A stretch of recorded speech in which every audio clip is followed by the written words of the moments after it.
Hello ಎಲ್ರಿಗೂ ನಮಸ್ಕಾರ. ಇದು ಟ್ಯೂಸ್ಡೇ ಮಿನಿ ವ್ಲಾಗ್.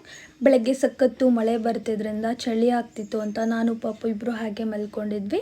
ಆಮೇಲೆ ತಿಂಡಿ ಮಾಡೋಣ ಅಂತ ಹೇಳಿ ತಿಂಡಿಗೆಲ್ಲ ರೆಡಿ ಮಾಡಿಕೊಂಡು ತಿಂಡಿ ಮುಗಿಸ್ಬಿಟ್ಟು ಪಾಪುಗೆ ಸ್ನಾನ ಮಾಡಿಸೋಣ ಅಂತ ಎಲ್ಲ ರೆಡಿ ಮಾಡಿಕೊಂಡು ಅವನಿಗೆ ಸ್ನಾನ ಮಾಡಿಸ್ಬಿಟ್ಟು ಅವನಿಗೂ ತಿಂಡಿ ತಿನ್ನಿಸಿ ಸ್ವಲ್ಪ ಹೊತ್ತು ಹಾಗೆ ಆಟ ಆಡಿಸೋಣ ಅಂಥೇಳಿ ಅವನನ್ನು ಆಟ ಆಡಿಸ್ತಿದ್ದೆ. ಹಾಗೆ ಆಟ ಆಡಿಸಾದ್ಮೇಲೆ ಇನ್ನೇನು ಟೈಮ್ ಆಯಿತು, ಮಧ್ಯಾಹ್ನ ಅಡುಗೆ ಮಾಡೋಣ ಅಂಥೇಳಿ ಕಬಾಬ್ಗೆ ಎಲ್ಲ ರೆಡಿ ಮಾಡ್ಕೊತಿದ್ದೆ.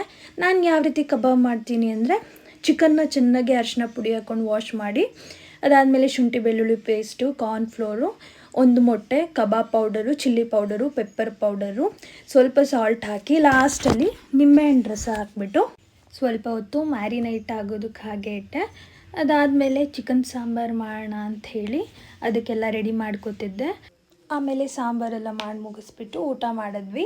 ಎಷ್ಟು ದಿನ ಕಾರ್ತಿಕ್ ಮಾಸ ಇದ್ದದ್ರಿಂದ ಮನೆಯಲ್ಲಿ